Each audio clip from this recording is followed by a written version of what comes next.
आता आपण पाहणार आहोत ज्या संख्येच्या एकक स्थानी 5 आहेत त्या संख्येचा नेमका कसा वर्ग काढावा।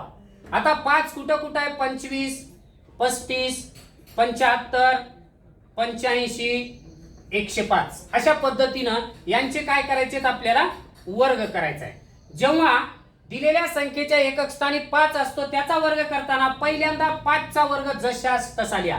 5 चा वर्ग 25। आता 5 कटला उरलंय 2, 2 च्या पुढची संख्या घ्यायची उजळणी मधली, 2 च्या पुढे आहे 3 बेत्रिक 6 म्हणजे 25 चा वर्ग 625। तसंच इथं पण 5 चा वर्ग 25 मग उरलंय 3, 3 च्या पुढे 4 आहे 3 चौक 12 1225। इथं पण 5 चा वर्ग 25, 7 च्या पुढे 8 7 8 56। इथं पण 5 चा वर्ग 25, 8 च्या पुढे 9 8 9 72।